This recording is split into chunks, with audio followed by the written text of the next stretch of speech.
Sebelumnya perkenalkan, nama saya Restu Yorsdolu dari Angkatan 2018 dan juga ada rekan saya di sini. Silakan Mas Edrik, perkenalkan diri. Perkenalkan, nama saya Adiel Edrik Setiawan, biasa dipanggil Edrik dari Angkatan 2018. Sebelumnya mohon maaf karena kamera di laptop saya nggak tahu kenapa ini nggak bisa nyala, jadi saya pakai HP. Kita langsung mulai aja ya dari nomor 1. Ya, nomor 1 soalnya diketahui suatu batang tarik dengan lubang baut seperti tergambar. Gambarnya ada di slide 2 nanti. Jika digunakan profil L, dimensinya 8 x 8 x 0,5 dengan agros sama dengan 7,75 inch persegi dan baut dengan diameter 7/8 in, maka nomor 1A hitung AN atau luas penambang bersih untuk jalur ABCDF. Yang B hitung AN untuk jalur ABCDEG. Dan yang C apabila digunakan baja A36, lalu berdasarkan pertanyaan A dan B mana yang paling menentukan, maka hitung kuat rencana dari batang tarik tersebut. Oke, sebelum kita mengerjakan soal A, B, dan C, pertama, ini gambar untuk soal tadi. Jadi ada profil L, dimensinya 8 dikali 8 dikali setengah. Setengah itu tebal profilnya. Lalu ini tampak samping kalau misalnya profil L ini diluruskan. Jadi ini kan bentuknya siku. Kalau dilurusin dari tampak samping bentuknya seperti ini. Sebelum ke sini, kita ke sini dulu. Jadi ini dinamakan Staget fastener atau susunan baut yang tidak dalam satu garis lurus. Jadi bentuknya miring seperti ini. Contohnya lubang baut B dan C ini. Jadi untuk menghitung ini, lubang bautnya perlu direduksi. Untuk persamaannya itu diameter lubang bautnya dikurangi dengan S kuadrat per 4G. S itu jarak horizontal untuk misalnya lubang baut B dan C ini jarak horizontalnya disebut dengan S, sedangkan untuk jarak vertikalnya dinotasikan dengan G. Jadi rumusnya yang ini. Nah, kita kembali ke sini. Untuk gambar tampak samping ini, kalau susunan baut yang miring itu, misalnya contohnya lubang baut B dan C ini, kalau B dan C ini kan jarak horizontalnya kita tahu ada keterangannya di sini, 2 inch. Lalu untuk jarak vertikalnya atau G ini, bisa lihat dari gambar potongan melintangnya ini, 3,5 ini. Jadi untuk jarak horizontalnya, jarak vertikalnya 3,5. Sama dengan lubang baut D dan E. Jarak vertikalnya 3,5 yang ini. Sedangkan yang kita tidak tahu itu jarak vertikal untuk lubang baut C dan D, karena dia awalnya berbentuk siku, lalu diluruskan.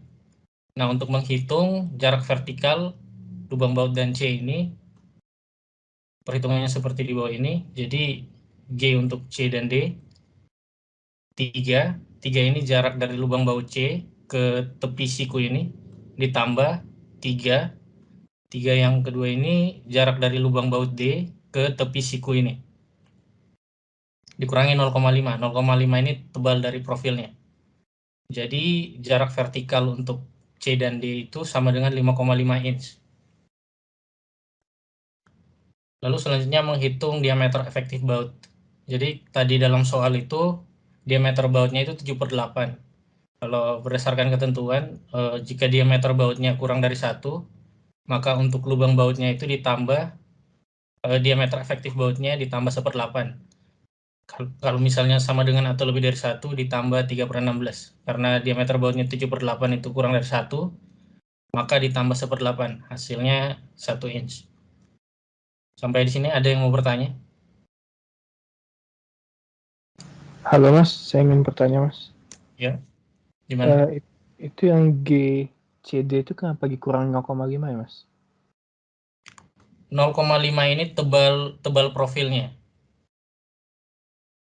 Jadi 3 ini kan jarak dari lubang bautnya ke tepi siku ini, terus lubang baut yang C ke tepi siku dikurangi 0,5. Mungkin lebih ini sebenarnya di penjabaran di bukunya biasanya nggak ada sih, cuman Aku contohin aja biar lebih gampang. Jadi misalnya kan bentuk profilnya kayak gini, siku.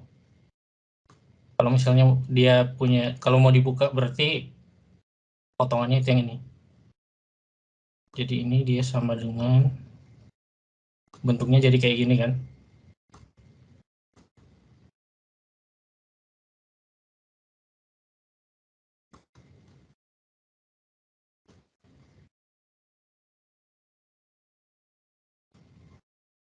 Kalau bentuknya kayak gini paham nggak maksudnya? Kalau dibuka ya, dilurusin. Paham, Mas. Nah, terus ke sini lagi ya. Misalnya bentuknya kita putar lagi biar dia menyatu gitu. Bentuknya jadi kayak gini. Nah, kalau digabungin kayak gini artinya yang atas ini kita putar terus disatuin. Kalau disatuin itu dia bakal turun setebal turunnya itu setebal sama dengan tebal profilnya. Gimana? Oke, Mas. Sudah mulai paham. Terima kasih, Mas. Kalau enggak gini, misalnya ada segitiga siku-siku sama kaki. Ini anggap aja sama kaki lah ya. Bentuknya ukurannya 1, 1, 1, 1. Ini kan total tingginya ini kan 2. Ini 2 kan. Kalau misalnya kita gabungin kayak yang ini, bentuknya kan jadi gini. Jadi persegi kan. Nah, tingginya itu jadi 1. Jadi setengahnya sama dengan tebal dari pelatnya gitu. Oke. Sudah punya gambaran ya.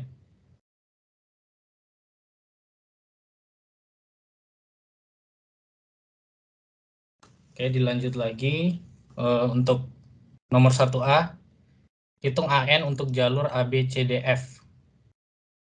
Jadi rumus AN itu sama dengan A gross dikurangi dengan sigma tebal web TW ini dikali diameter diameter lubang baut. Jadi AG-nya itu 7,75 tadi dalam soal dikurangi 0,5 kali 1. 0,5 kali 1 ini kan jalur A, B, C, D, F. A, B, C, D ke F. Nah, yang 0,5 kali 1 ini itu lubang baut yang B. Lalu dikurangi lagi dengan 0,5 dikali 1. Itu lubang baut yang C. Ditambah, tambah ini karena minus kali minus. Jadi tambah 2 ini S tadi. S-nya 2. S kuadrat per 4G kan rumusnya. Per 4 dikali G.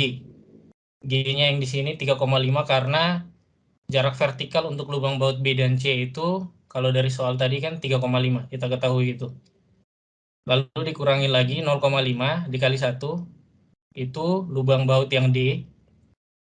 Ditambah 2 ini S kuadrat. 2 kuadrat dibagi 4 dikali G. G yang di sini 5,5 karena itu jarak vertikal untuk lubang baut C dan lubang baut D. Nah, hasil yang diperoleh itu 6,484 inch persegi. Oke, kita lanjut ke nomor 1 yang B. Nomor 1 yang B sama, hitung AN juga untuk jalur AB, C, D, E, G.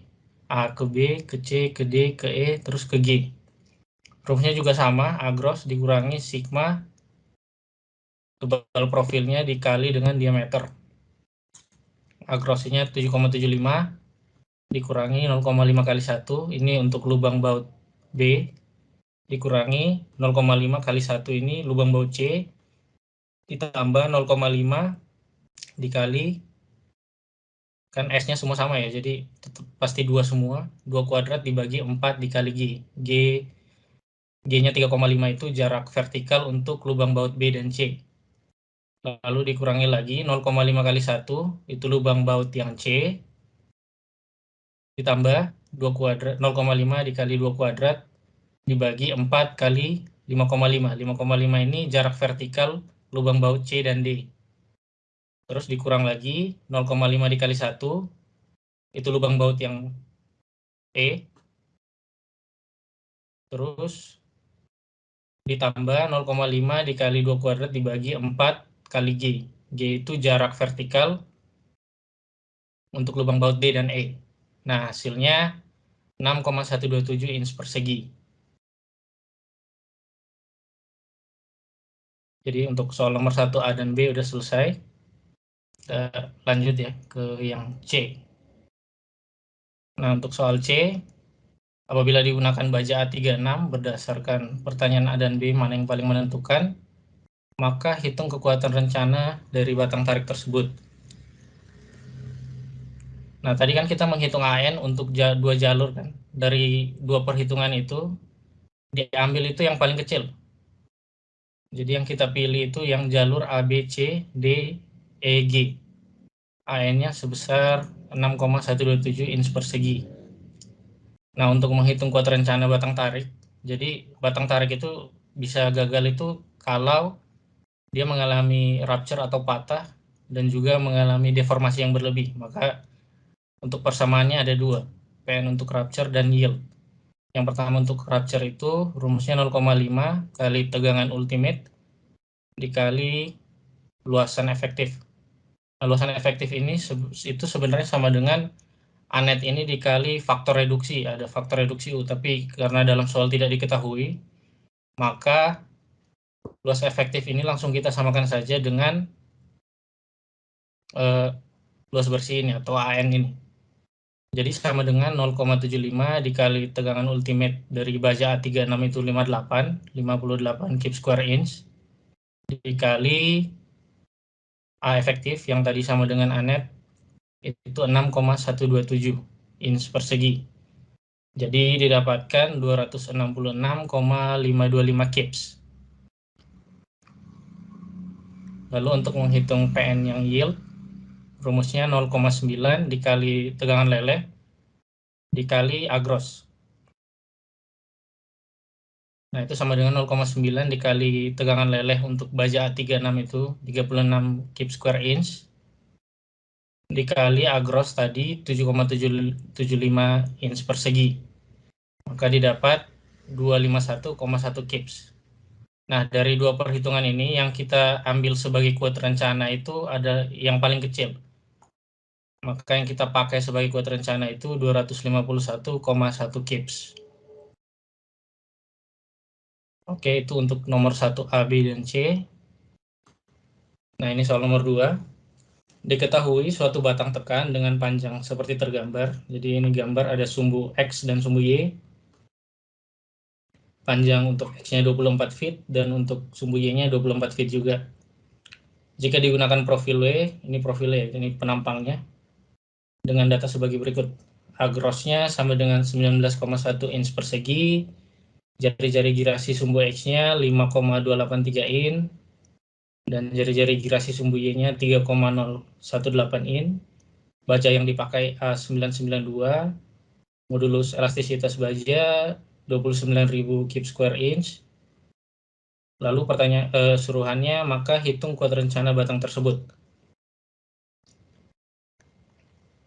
Nah, untuk menghitung kuat rencana batang tekan ini, untuk batang tekan yang pertama itu menghitung panjang efektif. Pertama kita menghitung LC untuk sumbu X dan sumbu Y.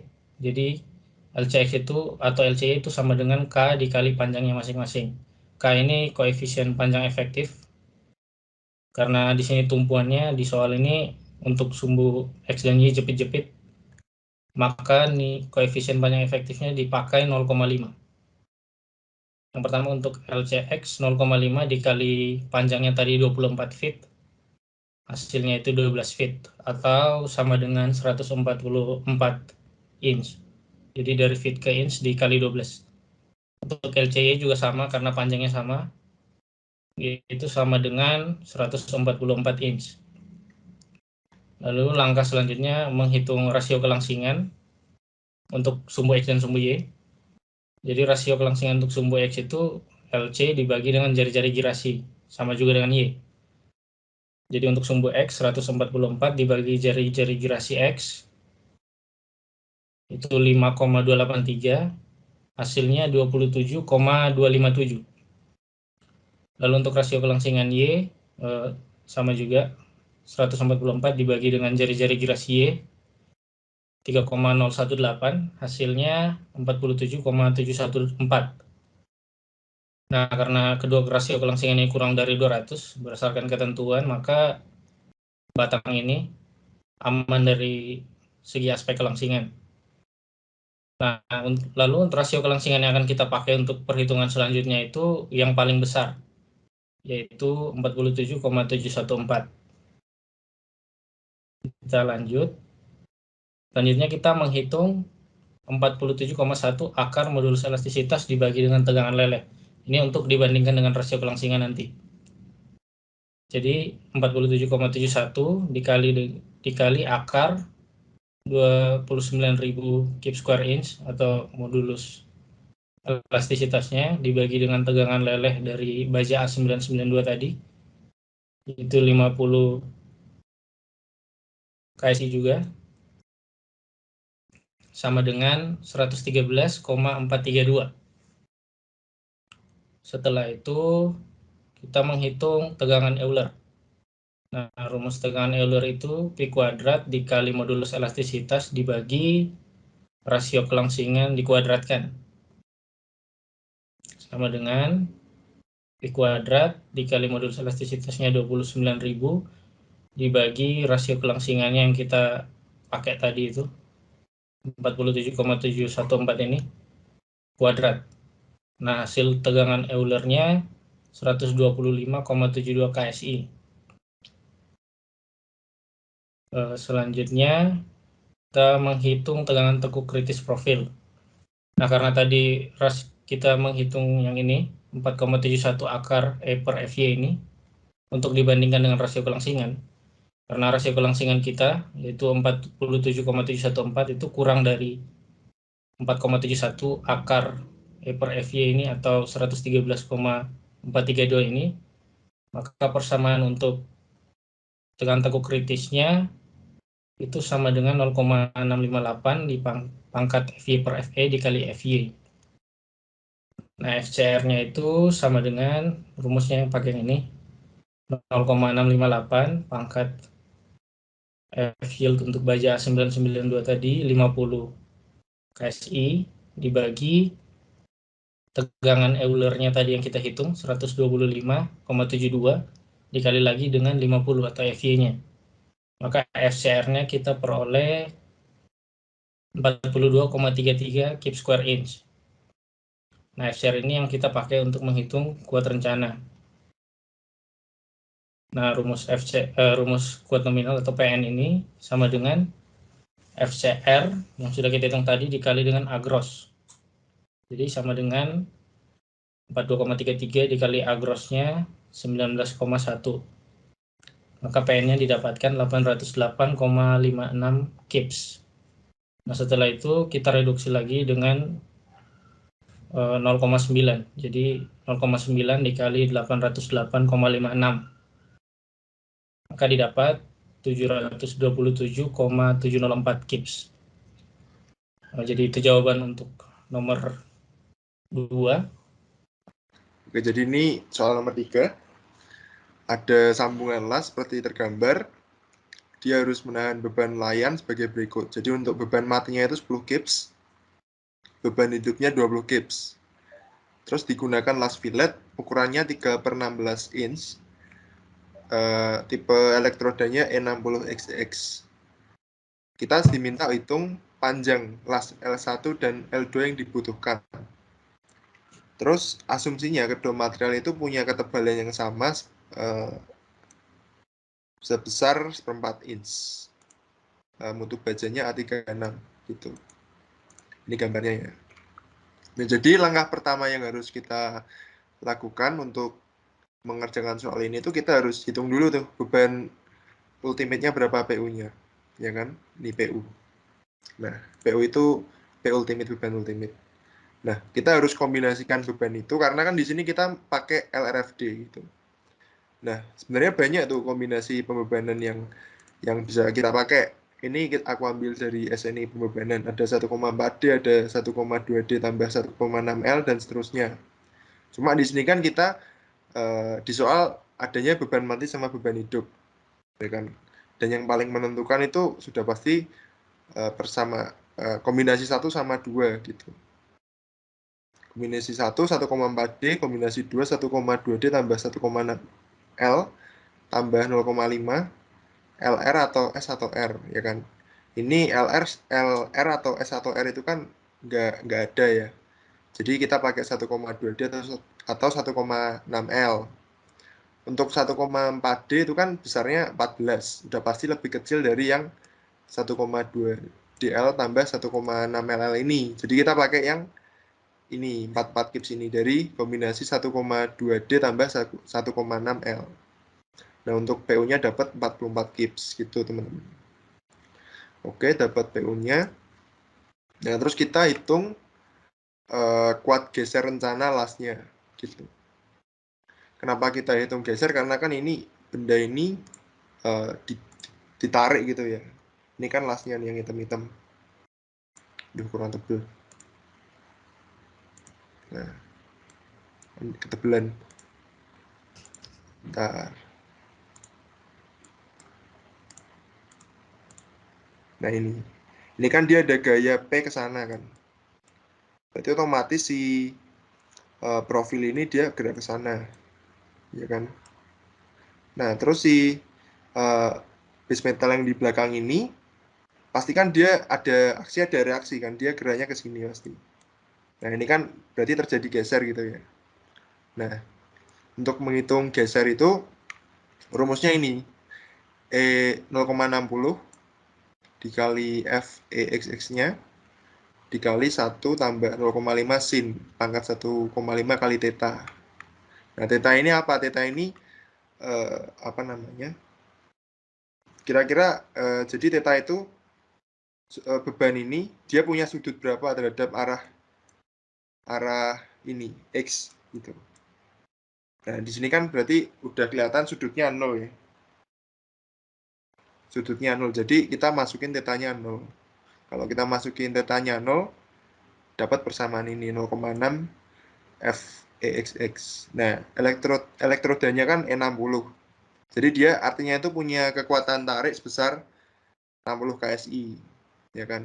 Nah, karena tadi kita sudah bahas ya kenapa kok dikali 0,6, karena dia kan geser. Jadi tegangan geser itu kira-kira sekitar 0,6 kalinya dari tegangan tarik ini. Gitu. Jadi kita kali 0,6 dapatnya kuat geser las ini 36 KSI. Tegangan geser las, sorry. Nah, ya kan? Nah, terus kita hitung kuat geser rencana lasnya. Rumusnya ini 0,75 dikali 0,707W dikali FNW. FNW kita kan udah dapat. W ini kan tebal lasnya, ya kan? Ini tebal las. Kemudian 0,75 ini faktor reduksi. Untuk kuat geser 0,75. Nah, ini kenapa 0,707W itu? Karena kan gini. Nah, ini kan jadi las itu di perhitungan kita hitungnya ibarat segitiga sama sisi gini. Itu kan nanti ini W. Ini sudutnya berapa kalau segitiga sama sisi? Bentar. 90. Berarti ini 45 kan. 45. Nah, tebal las itu yang ini. Jangan hitam. Tebal las itu yang merah ini. Nah, kalau di sini W, yang merah ini berapa? Kan tinggal 0,707 kali W gitu. Jadi kalau mau dicari ini pakai sin bisa. Sin 45. Ya. Jadi 0,707 kali W kali sin 45. Atau cos sama. Gitu, teman-teman. Kenapa bisa dapat 0,707W? Nah, kita dapat jadi kuat geser lasnya itu sebesar 3,579 kips per in. Nah, ini kita cari persatuan panjang. Karena apa? Karena Ya kan kita mau cari panjang lasnya berapa gitu. Jadi kita dapat kuat geser lasnya 3,579. Oke, nah terus kita hitung kuat geser base metalnya. Nah, kuat geser base metal ini kita hitung ada dua kondisi gitu asumsinya, yaitu kondisi yielding atau leleh, terus kondisi rupture. Bentar, biar lebih jelas, ku copy bentar gambarnya.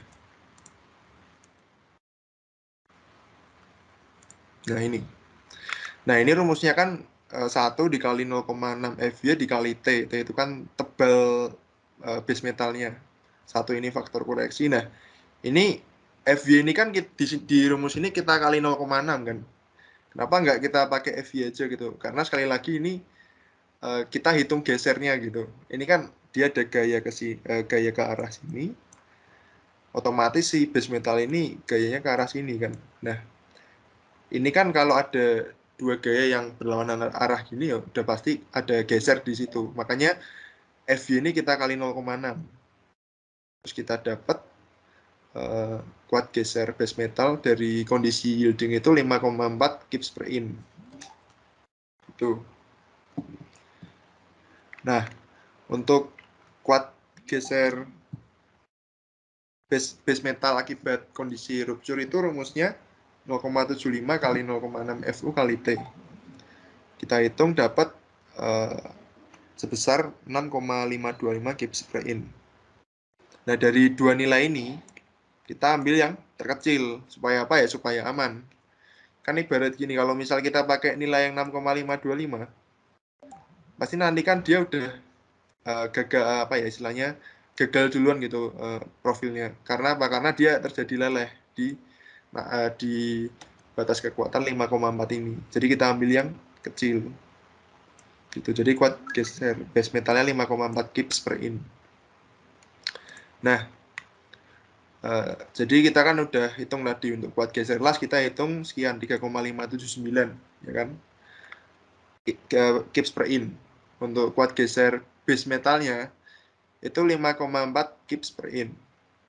Nah, dari dua nilai ini kita ambil yang terkecil lagi gitu.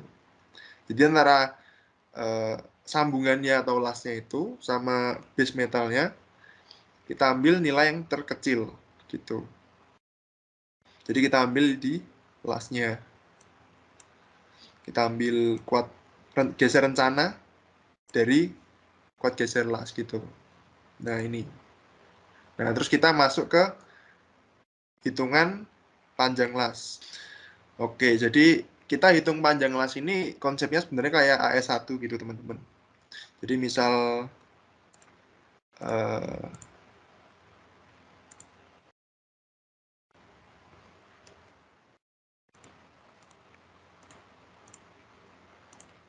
ada profil gitu ya, ada batang lah. Ini di roll. Nah ini kan kalau kita lihat sebentar.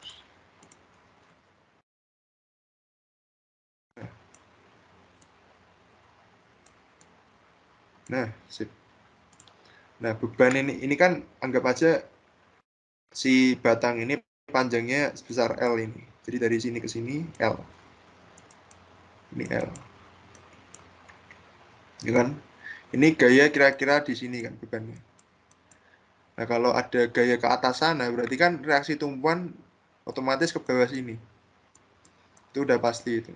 Nah, kira-kira kalau kita bayangin nih, kita pakai logika gitu, pasti kan, pasti gaya yang di sini itu lebih besar daripada yang di sini kan. Karena ya si gaya ini lebih dekat ke arah sini, ya kan. Nah, jadi makanya itu nanti pasti yang di L2 ini lebih panjang daripada L1 gitu. Nah, itu sekedar konsep aja teman-teman. Jadi paling nggak kita punya bayangan gitu bahwa nanti nilai L2 itu pasti lebih panjang daripada L1 gitu. Nah, jadi kita misal ibaratkan si titik A itu di sini sebenarnya panjang. Cuma kita hitung di ujung sini sigma momen A, momen di A itu sama dengan 0. Berarti Yang berkontribusi apa? Ya ini, P ini. P dikali jaraknya kan 5,16. Dia ke sini, ya kan? Dikurangi P2. Jadi P1 sama P2 ini sebenarnya kuat geser las ini yang kita hitung tadi. 3,579 kips per in. Ada per innya, jangan lupa. Dikurangi P2 dikali jaraknya P2 kan ini, jarak lengannya. Ya kan, dari sini ke sini. 5,16 tambah 1,84. Nah, P2 itu apa? P2 itu nilai kuat geser las tadi, kita kali sama L2. Ya kan? Karena tadi kuat geser las itu kan masih dalam kips per in. Jadi kita harus kali panjang supaya dia jadi kips atau jadi satuan gaya gitu. Nah, L2 ini kan yang kita cari. Ya udah, jadi di sini cuma ada satu variabel yang belum kita ketahui, jadi ya sudah, nanti L2 langsung dengan mudah kita bisa dapat gitu. P-nya kan tadi kita hitung PU ya ini sebenarnya. Atau limit 44 kurangi 5,16 dikurangi 3,579 dikali L2 dikali 5,16 tambah 1,84 sama dengan 0. Jadi L2-nya berapa? 9,062 in. Nah, kalau las ini jangan kalian bulatin misal ke 9 in gitu ya. Itu kurang aman gitu, teman-teman. Nggak, kurang tepat lah. Jadi kalau aku pribadi bulatin ke angka yang lebih enak gitu. Misal 9,062 ya 9,5 in gitu. Gitu, teman-teman. Nah, kita kan udah dapat L2. L2 9, ya kita anggap 9,5 in gitu ya. Karena kan lebih panjang, logikanya lebih aman gitu. Nah, terus cari L1 caranya gimana? Ya udah, kita tinggal sigma momen B di sini sama dengan 0. Sama dengan 0. Yang berkontribusi apa? Berarti kan P sebentar. P ini dia ke sini kan. Belok. Nah, P dikali 1,84 dikurangi P1. P1 kan ini, dia ke sini. Dikali 5,16 ditambah 1,84 gitu. P1 ini besarnya apa? Jadi kuat geser las tadi dikali L1. Nah, ini kan yang kita cari kan, L1 ini. Nah, jadi persamaan ini menjadi 44 dikali 1,84 dikurangi 3,579. Ini L1, salah. Harusnya L1. Nah, 1 dikali 5,16 tambah 1,84. Jadi kita dapat L1-nya 3,231. Nah, di sini aku buletin jadi 3,5 inch. Supaya lebih enak aja angkanya. Gitu. Nah, ini kan kelihatan L2-nya berapa? 9,5, L1-nya 3,5 in kan. Nah, berarti asumsi kita tadi benar. Dan jawaban kita ini juga sudah pasti benar gitu. Itu, teman-teman. Jadi untuk L2-nya 9,5 di sini di sini